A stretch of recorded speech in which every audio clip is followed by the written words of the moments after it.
पहला रूप आपने बताया उसके बारे में, अगला रूप है ब्रह्मचारिणी। ये समझना चाहेंगे क्या अर्थ है ब्रह्मचारिणी का। चलिए अब दूसरी तरफ आते हैं।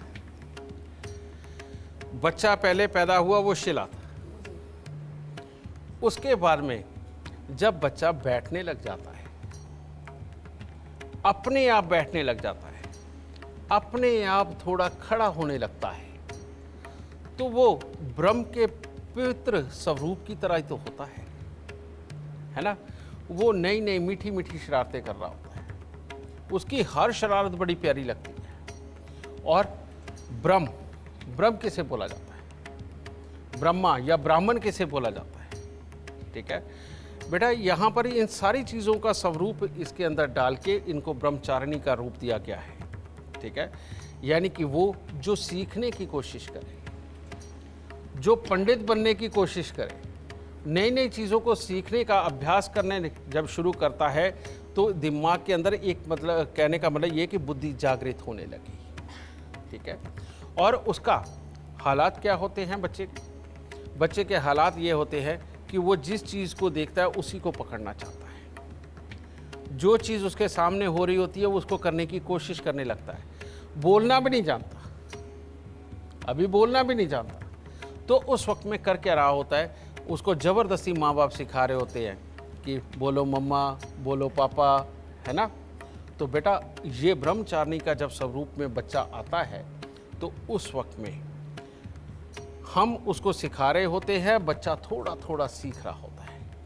तो स्पेशली उस वक्त में बच्चे का भोजन क्या होता है, बच्चे का भोजन होता है दूध, फल, ड्राई फ्रूट्स यानी कि नट्स वगैरह, ये थोड़ा थोड़ा आप मैश करके देते हो ना, ठीक है। तो इस व्रत में भी यही करना होता है। इस व्रत के अंदर भी जो दाती को भोग लगाते हैं और स्वयं व्रत रख के जो भोग लगाना होता है, यानी कि खुद जो खाना खाना होता है, वो आपको दूध पीना होता है, फल खाने होते हैं, ड्राई फ्रूट्स ले सकते हो, नट्स ले सकते हो, ठीक है। तो ये रखते हुए आपको ब्रह्मचारिणी का कारण क्या है, इस दिन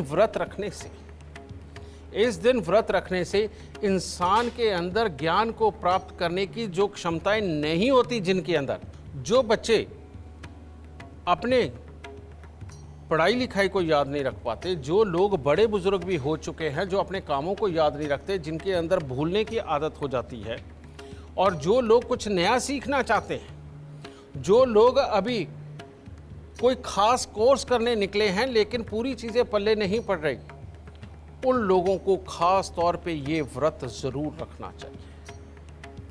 और ये व्रत रख के उनको दूध का सेवन, फल का सेवन या ड्राई फ्रूट का सेवन सिर्फ यही करना चाहिए पूरे दिन में। हाँ, एक बात और बहुत जो ज़रूरी है बेटा, आजकल के मॉडर्न ज़माने के अंदर लोग सुबह 9 बजे 10 बजे उठ कर के नहा करके धूप बत्ती जला करके आज की डेट में व्रत रखते हैं, जो कि बिल्कुल मान्य नहीं है।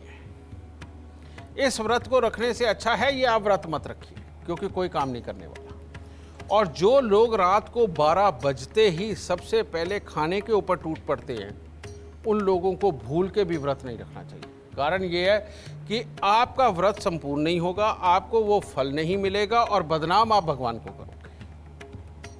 तो ये कवायद को छोड़ दो। फिर अगर आप ये करना ही चाहते हो तो सुबह सवेरे आपको अगर व्रत रखना है तो हर सूरत में आपको सुबह 4:30 बजे उठना पड़ेगा, 4 साढ़े 4 बजे ब्रह्म वेला में रुकना। उस वक्त में नहा धो करके अपने आप को फ्रेश होकर के पूरा तैयार करके अपने आप को तैयार करना पड़ेगा कि 5 बजे या 5:05 के ऊपर आपको दाते को जोत दिखानी ही है। पहले मंदिर साफ करके और गंगा जल का छींटा मार के और तब अपनी पूजा का विधान आपको शुरू करना है, ठीक है। और पूजा पाठ के विधान के अंदर जो सबसे बड़ी चीज़ होती है, वो क्या होती है, वो होती है सात्विकता।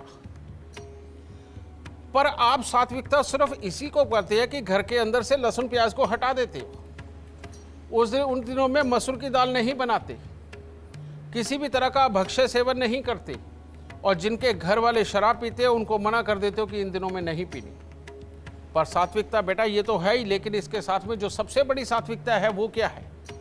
सबसे बड़ी सात्विकता आपको यह है कि इसके अंदर आपको कलेश नहीं करना।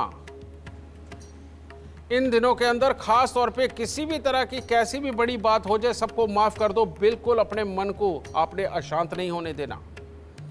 और साथ में दूसरी चीज क्या है कि आपने किसी इंसान के साथ में आज की डेट में हर दिन काम करना, हर दिन बिजनेस करना जरूरी है, ये मैं बात समझता हूं, लेकिन इस दिन चालाकी के साथ बिजनेस करना और अपने फायदे के लिए झूठ बोल जाना इन दिनों के अंदर सख्त वर्जित है। क्योंकि जैसे ही हम झूठ बोलते हैं हमारे दिमाग की नसें पूरी तनाव में आ जाती है। चाहे कितना भी साफ झूठ बोले, सामने वाले को कुछ ना पता चले, उसके बावजूद हमारे दिमाग की नसें बिल्कुल तनाव में आ जाती है, दिल की धड़कन बढ़ जाती है, समझे।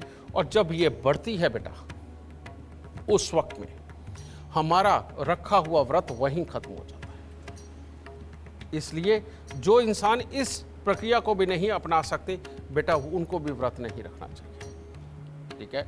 तो उन दिनों में ये सात्विकता रखें, झूठ नहीं बोलना, गलत लोगों से नहीं मिलना, अपने घर में कलेश नहीं करना, ये भी साथ में ऐड करिए। और फिर आप ये व्रत रख के देखिए और इसको पूरी सात्विकता के साथ, और सुबह सवेरे ही जब आप जोत जला लें उस वक्त में पहले ही अपने मंदिर के पंडित जी से पूछ के देखिए कि ब्रह्मचारिणी माँ के लिए मुझे कौन से मंत्रों का उच्चारण करना। उस दिन ब्रह्मचारिणी के जितने भी मंत्र हैं वो सही मायने में बंद पड़ी बुद्धि को खोलने के लिए और याददाश्त को बढ़ाने के लिए बेटा ये वो मंत्र इस चीज़ का काम करता है। तो उस दिन कम से कम अगर हो सके, जो कि 1 से सवा घंटे में संपूर्ण हो जाता है, 11 माला आप माँ ब्रह्मचारिणी का मंत्र बोल करके फिर आप उठें और पूरा दिन सात्विक रहते हुए सिर्फ फल, दूध और ड्राई फ्रूट्स के ऊपर अपना पूरा दिन निकालें। और अगले दिन 5 बजे तक आपका व्रत संपूर्ण होता है, ठीक है। इस बात का ध्यान रखना, रात को 12 बजे नहीं संपूर्ण होता। अगले दिन जब तक दूसरे दिन की किरणें आसमान में निकलनी ना शुरू हो जाए तब तक आपका व्रत चलता है। तो इसको आपने ज़रूर समझना।